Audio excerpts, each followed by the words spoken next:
Assalamualaikum warahmatullahi wabarakatuh. Nama saya Siti Aisyah. Saya akan menerangkan tentang materi ketimpangan sosial yang saya ambil sumbernya dari buku Cempaka Putih dan beberapa dari internet.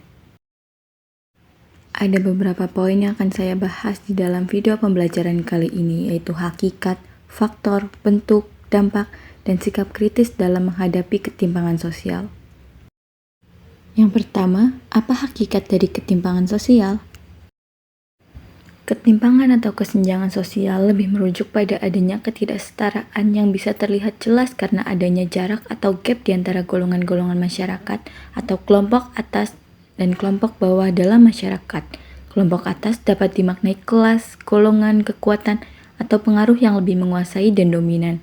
Adapun kelompok bawah merupakan kelas, golongan, kekuatan, atau pengaruh yang tidak menguasai dan minoritas. Ketimpangan sosial biasanya berkaitan dengan perbedaan kualitas hidup antar kelompok masyarakat.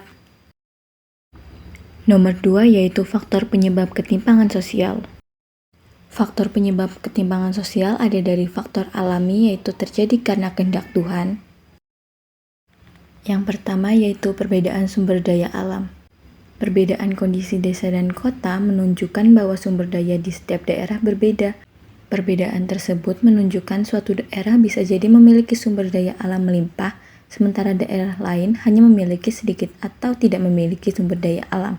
Akibat perbedaan ini, kemampuan suatu daerah dalam mendorong proses pembangunan juga berbeda. Jadi tidak heran jika terdapat wilayah maju dan wilayah kurang maju.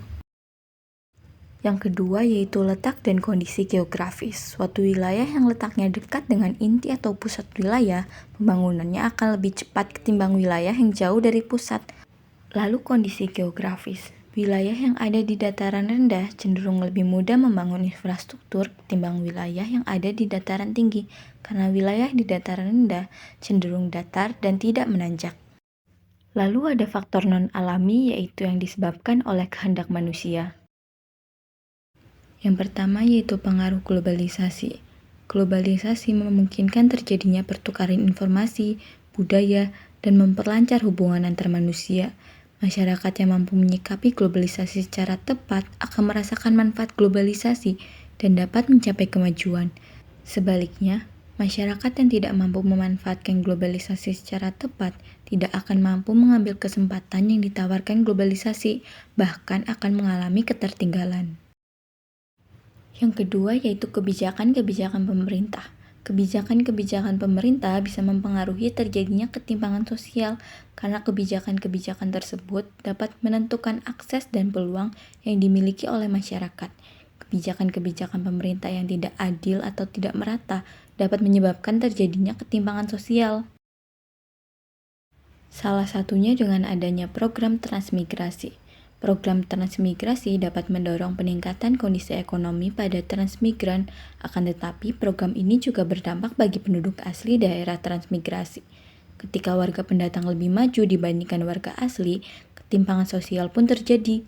Hal ini terjadi karena ketidaksetaraan antar dua kelompok yang seharusnya dapat berkembang bersama-sama. Kesenjangan antara kelompok pendatang dan kelompok pribumi, jika tidak disikapi secara bijak, dapat menyulut terjadi konflik horizontal. Nomor 3 yaitu faktor internal individu. Jika sebuah masyarakat didominasi oleh individu yang berkepribadian negatif, masyarakat tersebut akan sulit mencapai kemajuan. Sebaliknya, jika sebuah masyarakat didominasi oleh individu berkepribadian positif, masyarakat tersebut akan cepat mencapai kemajuan. Sikap positif terhadap diri bisa dilakukan dengan pantang menyerah dalam menghadapi masalah, berani menghadapi resiko dari setiap keputusan penting, dan bekerja keras untuk meraih cita-cita. Yang keempat yaitu perbedaan kondisi demografis. Kondisi demografis menunjukkan tingkat pertumbuhan dan struktur kependudukan, tingkat pendidikan, tingkat kesehatan, perbedaan kondisi ketenaga kerjaan, serta segala hal yang berkaitan dengan penduduk. Perbedaan kondisi demografis dapat mempengaruhi terjadinya ketimpangan sosial karena perbedaan kondisi demografis dapat menyebabkan perbedaan akses dan peluang yang dimiliki oleh masyarakat. Seperti misal produktivitas kerja masyarakat tiap-tiap daerah berbeda. Akibatnya, jika suatu wilayah produktivitas kerjanya tinggi, maka investasi di wilayah tersebut bisa meningkat. yang mendorong terjadinya pertumbuhan. Selain itu, kualitas penduduk yang tinggi akan meningkatkan penyediaan lapangan kerja dan pertumbuhan ekonomi. Lalu yang ketiga yaitu bentuk ketimpangan sosial. Pertama-tama yaitu jenis ketimpangan sosial ekonomi. 1. Ketimpangan sosial antara kelompok masyarakat kaya dan masyarakat miskin. Ketimpangan sosial ini bisa dilihat secara fisik, seperti contohnya ada wilayah pemukiman kumuh di dekat pemukiman elit. Untuk ketimpangan sosial antara kelompok masyarakat kaya dan masyarakat miskin dipantau oleh Badan Pusat Statistik atau BPS. Teknik yang digunakan BPS seperti melihat presentasi jumlah rupiah minimum yang dibutuhkan untuk memenuhi kebutuhan makanan serta non-makanan seperti papan, sandang, pendidikan, dan kesehatan. Dan dari indeks tersebut nantinya dapat menggambarkan persebaran pengeluaran pendapatan di antara penduduk miskin. Yang kedua yaitu ketimpangan antara pemilik modal dan buruh. Ketimpangan sosial ini bisa terjadi apabila pemilik modal tidak memberikan upah yang sesuai pada buruh berdasarkan standar yang sudah ditetapkan oleh pemerintah daerah serta memberikan beban kerja yang berlebihan kepada buruh. Beban pekerjaan yang tidak setara dengan upah mengakibatkan para buruh tidak bisa meningkatkan kesejahteraan hidup mereka. Hal ini berbanding terbalik dengan pemilik modal yang justru malah memperoleh keuntungan yang tinggi akibat melonjaknya permintaan pasar. Yang ketiga yaitu ketimpangan pembangunan yang dipengaruhi kebijakan pemerintah. Proses pembangunan yang belum merata dan hanya berpusat di daerah tertentu dapat disebut ketimpangan pembangunan. Pembangunan di setiap daerah juga berbeda-beda. Akibatnya, muncul sebuah wilayah maju atau development region dan wilayah tertinggal atau underdevelopment region. Suatu daerah dikatakan tertinggal dipengaruhi oleh faktor-faktor berikut, yaitu letak geografis yang cenderung sulit dijangkau baik transportasi dan komunikasi. Karena letaknya yang di pedalaman, perbukitan atau pegunungan, kepulauan pesisir dan pulau terpencil. Ada pula daerah yang terisolasi, rawan konflik dan rawan bencana yang menyebabkan terganggunya pembangunan. Lalu ada sumber daya alam. Beberapa daerah tertinggal tidak mempunyai potensi sumber daya alam atau merupakan daerah memiliki sumber daya alam melimpah tetapi lingkungan sekitarnya merupakan daerah yang dilindungi atau tidak dapat dieksploitasi. Berdasarkan sumber daya manusia, pada umumnya masyarakat di dataran tertinggal mempunyai tingkat pendidikan, pengetahuan, dan keterampilan relatif rendah. Selain itu, lembaga adat di daerah masih bersifat kaku. Lalu ada berdasarkan prasarana dan sarana yang ada. Beberapa daerah mempunyai sarana dan prasarana yang terbatas sehingga menyebabkan masyarakat di daerah tertinggal mengalami kesulitan melakukan aktivitas ekonomi dan sosial. Walau begitu, akibat dari adanya globalisasi yang mendorong dukungan asing atau swasta untuk memberikan investasi pada suatu wilayah untuk membantu pembangunan dari investasi yang menanamkan modal asing, tetapi tetap saja para investor hanya akan menanamkan modal pada sektor atau komoditas yang dianggap menguntungkan. Lalu akibat perbedaan proses pembangunan yang dipengaruhi globalisasi terdapat ketimpangan sosial. A. Ketimpangan desa dan kota.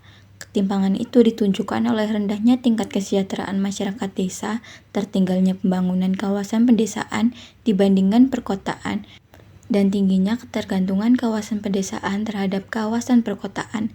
Kondisi ini disebabkan oleh minimnya akses pada pemodal, lapangan kerja, informasi, teknologi pendukung, dan pemasaran hasil-hasil produksi di pedesaan. Yang B yaitu ketimpangan antara Pulau Jawa dan luar Jawa.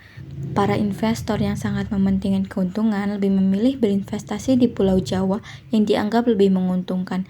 Walau begitu, pemerintah telah mengupayakan pembangunan demi meningkatkan kesejahteraan rakyat. Lalu ada ketimpangan sosial non-ekonomi. Yang pertama yaitu ketimpangan pendidikan. Tingkat pendidikan berkualitas harusnya berbanding lurus dengan peningkatan sarana dan prasarana. Tetapi pada kenyataannya terjadi banyak sekali ketidakmerataan proses pembangunan dan tidak meratanya distribusi ekonomi di setiap daerah yang mengakibatkan masalah ketimpangan sosial di bidang pendidikan terjadi karena sarana dan prasarana yang belum merata, naiknya biaya akses pendidikan, dan keterbatasan tenaga pengajar. Yang kedua yaitu ketimpangan antara budaya lokal dan budaya barat. Generasi bangsa Indonesia bersikap kebarat-baratan sementara hasil-hasil kebudayaan bangsa sendiri disisihkan. Padahal pelestarian budaya lokal merupakan tanggung jawab bersama terutama di era globalisasi seperti ini. Tetapi karena generasi bangsa yang bersifat kebarat-baratan membuat kebudayaan lokal terancam punah padahal budaya lokal menjadi identitas dan jati diri bangsa Indonesia. Dan lunturnya kebudayaan lokal bisa dipengaruhi oleh enggannya generasi muda mempelajari budaya daerah, perasaan gengsi menggunakan hasil budaya lokal, kurangnya pengupayaan pelestarian budaya, sedikitnya pengetahuan yang dimiliki generasi muda terhadap kebudayaan lokal, dan gejala sikap individualisme yang menimbulkan sikap ketidakpedulian. Yang keempat yaitu dampak ketimpangan sosial. Ada dampak negatif ketimpangan sosial. Yang pertama, diskriminasi sosial. Diskriminasi dapat diartikan bentuk perlakuan tidak adil yang diterima seseorang atau sekelompok masyarakat dibandingkan kelompok masyarakat lain. Yang kedua, kecemburuan sosial yang dapat diartikan kondisi munculnya perasaan kurang senang dari suatu kelompok karena adanya perbedaan dalam kehidupan bermasyarakat. Lalu ada monopoli atau adanya objek yang tertinggal dan objek yang berkuasa. Dan yang terakhir yaitu konflik sosial, yaitu hubungan antar individu atau antar kelompok dalam masyarakat yang diikuti dengan tindakan saling mengancam dan kekerasan satu sama lain. Lalu ada dampak positif dari ketimpangan sosial yaitu mendorong motivasi dan inovasi di antara kelompok-kelompok yang kurang diuntungkan sehingga kelompok-kelompok tersebut akan berusaha untuk meningkatkan taraf hidup mereka dan mencari cara untuk meraih kesuksesan. Yang kedua yaitu meningkatkan pertumbuhan ekonomi. Jika kelompok yang lebih kaya menggunakan kekayaannya untuk investasi, menciptakan lapangan kerja bagi kelompok yang kurang mampu. Lalu yang ketiga, mendorong pembangunan sumber daya manusia. Dalam upaya untuk mengubah nasib mereka, kelompok ini dapat meningkatkan keterampilan dan pengetahuan mereka. Salah satu contoh di Indonesia adalah program bantuan pendidikan. Yang kelima yaitu sikap kritis menghadapi ketimpangan sosial. Yang pertama yaitu toleransi dan menghargai perbedaan. Kedua, menumbuhkan sikap empati sosial atau dimaknai kemampuan merasakan keadaan yang dirasakan orang lain.